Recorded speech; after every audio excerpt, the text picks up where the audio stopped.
Assalamualaikum warahmatullahi wabarakatuh. Bismillahirrahmanirrahim. Asmaul khamsah atau asmaul sittah adalah isim-isim khusus yang berbeda dengan isim-isim yang lain. Yang mana asmaul khamsah ataupun asmaul sittah merupakan isim mufrad namun tidak seperti isim mufrad pada umumnya. Karena pada umumnya isim mufrad i'rabnya dengan harokat, yaitu dhammah, fathah, dan kasroh. Sedangkan asmaul khamsah atau asmaul sittah i'rabnya dengan huruf, yaitu waw, alif, dan ya. Oleh karena itu ulama memberi nama khusus untuk isim-isim ini, yaitu asmaul khamsah atau asmaul sittah. Agar lebih gampang kita sebut saja dengan asmaul sittah, dan supaya mencakup lafadz hanu yang mana kalau disebut dengan asmaul khamsah, lafadz ini tidak termasuk di dalamnya. Oke, langsung saja. Asmaul sittah sesuai namanya yaitu ada 6. Yang pertama abuka, yang kedua akhuka, yang ketiga hamuka, 4 fuka, yang kelima zumalin, yang terakhir yang keenam hanuka. Yang perlu kita ketahui sebelumnya, sebenarnya asmaul sittah memiliki 3 ragam metode peng'iroban. Yang pertama i'rab itsmam, yang kedua qasr, yang ketiga nakes. Yang pertama itmam.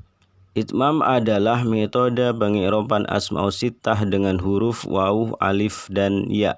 Dan i'rab itmam ini mencakup semua isim dari asmaul sittah kecuali lafadz hanu yang jarang digunakan. Berikut masing-masing contoh dari asmaul sittah dalam keadaan rofa, nasab, dan jer. Oke, kita lihat contoh di sini. Yang rofa, jaa abuka, jaa akhuka, jaa hamuka, jaa zumalin, hada fuka, hada hanuka. Jadi dari contoh abuka, akhuka, hamuka, dan lafadz zumalin ini semuanya ber-i'rab rofa karena menjadi fa'il. Alamat rofa'nya waw niyabatan anid dhammati, karena semuanya tadi ini adalah merupakan asmaul khamsah atau asmaul sittah. Sedangkan lafadz fuka dan hanuka ini merupakan isim yang juga ber-i'rab rofa tapi menjadi khobar dari mubtada yang berupa hadza. Alamat rofa'nya waw niyabatan anid dhammati sebagai ganti dari dhammah. Sedangkan pada contoh nasab yaitu ra'aitu abaka, ra'aitu akhoka, ra'aitu hamaka, ra'aitu dhamalin, ra'aitu faka, ra'aitu hanaka. Di semuanya dari abaka sampai hanaka ini dibaca nasab karena menjadi maf'ul bih. Alamat nasabnya alif niyabatan anil fathati sebagai ganti dari fathah. Sedangkan pada contoh jer, marartu bi abika, marartu bi akhika, marartu bi hamika, marartu bi zimalin, nazartu ila fika, nazartu ila hanika. Jadi pada contoh abika, akhika, hamika, dan zimalin itu semuanya dibaca jer karena dijerkan oleh ba huruf jer. Alamat jernya ya niyabatan anil kasroti sebagai ganti dari kasroh. Adapun lafadz fika dan hanika ini juga sama dibaca jer karena kemasukan huruf jer berupa ila. Alamat jernya ya niyabatan anil kasroti sebagai ganti dari kasroh. Akan tetapi pada 3 contoh yang paling bawah yaitu lafadz hanuka, hanaka, dan hanika merupakan contoh yang sedikit atau jarang digunakan. Karena yang lebih fasih atau yang sering digunakan pada lafadz hanu adalah dengan menggunakan i'rab nakas, yaitu i'rab dengan harokat dhammah, fathah, dan kasroh seperti isim mufrad pada umumnya. Oleh karenanya, sebagian ulama termasuk Shahibul Jurmiyah menyebut isim-isim ini dengan asmaul khamsah karena tidak memasukkan lafadz hanu di dalamnya. Karena penggunaan hanu dengan i'rab itmam jarang atau sedikit sekali ditemukan. Sebelum kita lanjut ke yang kedua, saya akan menjelaskan syarat isim-isim ini diberlakukan i'rab itmam. Yang pertama harus berbentuk mufrad. Yang kedua harus berbentuk mukabbar atau tidak ditasghir. Yang ketiga harus diidhofahkan. Yang keempat, idhofahnya harus kepada selain ya mutakallim. Contoh jaa abuka. Jadi lafadz abuka di sini merupakan asmaus sittah atau asmaul khamsah yang sudah memenuhi 4 syarat. Yaitu yang pertama berbentuk mufrad. Yang kedua mukabbar atau tidak ditasghir. Yang ketiga diidhofahkan. Yang keempat idhofahnya kepada selain ya mutakallim, yaitu dhamir kaf. Berikut adalah contoh-contoh yang tidak memenuhi syarat. Yang pertama, jaa abauka. Lafadz abau dibaca rofa karena menjadi fa'il. Tanda rofa'nya adalah dhammah dhahirah, bukan waw. Artinya tidak bisa bere'rab itmam karena bukan merupakan mufrad. Lafadz abau adalah jamak taksir dari lafadz abun. Contoh yang kedua, jaa ubayyuka. Lafadz ubayyu dibaca rofa karena menjadi fa'il. Tanda rofa'nya adalah dhammah dhahirah, bukan waw. Artinya tidak bisa bere'rab itmam karena lafadz ubayyu adalah bentuk tasghir dari lafadz abun. Jadi tidak mukabbar. Contoh yang ketiga, jaa abun.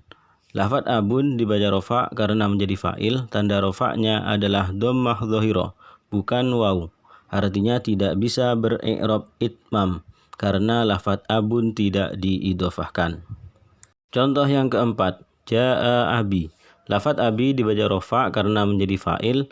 Tanda rofa'nya adalah dhammah muqaddarah, bukan waw.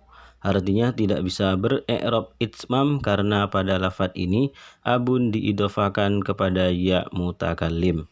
Dan khusus fu dan dzu ada syarat tambahan, yaitu karena fu ini asalnya adalah lafadz famun, maka mim dari lafadz famun harus dibuang. Karena kalau tidak bisa diberlakukan i'rab itmam. Seperti contoh, hadza famuka, ra'aitu famaka, nazartu ila famika. Dalam semua contoh ini, i'rabnya memakai harokat seperti isim mufrad pada umumnya. Tidak menggunakan huruf waw, alif, dan ya karena mimnya tidak dibuang. Sedangkan dzu selain disyaratkan 4 syarat sebelumnya, dzu juga harus bermakna sohib, bukan dzu yang merupakan isim mausul. Seperti contoh, jaa dzu malin ay sohibu malin, ra'aitu dza malin ay sohiba malin, marartu bidzi malin ay bi sohibi malin.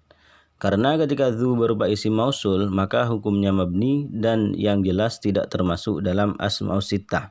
Seperti contoh, jaa dzu qomah ay jaa alladzi qomah, ra'aitu dzu qomah ay ra'aitu alladzi qomah, marartu bidzu qomah ay marartu billadzi qomah. Itulah syarat isim-isim ini bisa diberlakukan i'rab itmam. Namun dalam i'rab itmam ini ada qaul masyhur dan juga qaul sahih. Qaul masyhur berpendapat bahwa isim-isim ini ketika diberlakukan i'rab itmam, maka alamat i'rabnya ialah dengan huruf waw sebagai pengganti dhammah, alif sebagai pengganti fathah, dan ya sebagai pengganti dari kasroh. Sedangkan menurut qaul sahih, i'rabnya tetap dengan harokat, namun harokat yang dikira-kirakan atau muqaddarah. Dhammah muqaddarah alal wawi, fathah muqaddarah alal alif, dan kasroh muqaddarah alal ya. Selanjutnya, metode pengi'raban yang kedua yakni qasr. I'rab qasr ini hanya khusus pada lafadz abun, akhun, dan hamun. I'rab qasr adalah pengi'raban 3 isim tersebut dengan alif, baik dalam keadaan rofa, nasab, ataupun jer. Maksudnya ketika rofa dengan dhammah muqaddarah alal alif, ketika nasab dengan fathah muqaddarah alal alif, dan ketika jer dengan kasroh muqaddarah alal alif. Berikut adalah contoh i'rab qasr. Yang pertama dalam keadaan rofa, jaa abaka, jaa akhoka, jaa hamaka. Yang kedua dalam keadaan nasab, ra'aitu abaka, ra'aitu akhoka, ra'aitu hamaka. Yang ketiga dalam keadaan jer, marartu bi abaka, marartu bi akhoka, marartu bi hamaka. Pada semua contoh ini, baik itu lafadz abun, akhun, ataupun hamun, entah dalam keadaan rofa, nasab, ataupun jer, alamat i'rabnya adalah dengan harokat muqaddarah alal alif. Namun i'rab qasr pada 3 isim ini jarang digunakan dalam bahasa Arab. Yang ketiga, i'rab naqs. I'rab naqs ini hanya khusus pada lafadz abun, akhun, hamun, dan hanu. I'rab nakes adalah i'rab dengan menggunakan harokat dhohirah. Nah, dalam hal ini hanu lebih sering atau bahkan yang lebih fasih pada lafadz hanu menggunakan i'rab nakes ini. Karena hal itulah saya sebutkan sebelumnya bahwa sebagian ulama tidak menyebut isim-isim ini dengan asma'us sittah karena mengecualikan lafadz hanu yang lebih fasihnya menggunakan harokat dhohirah. Contoh, hadza hanu Zaidin, ra'aitu hana Zaidin, marartu bihani Zaidin. Sedangkan lafadz abun, akhun, dan hamun sangat jarang sekali menggunakan i'rab nakes, bahkan lebih jarang daripada i'rab qasr, karena yang masyhur tiga isim ini menggunakan i'rab itmam. Sampai di sini dulu edisi kali ini, semoga bermanfaat. Wassalamualaikum warahmatullahi wabarakatuh.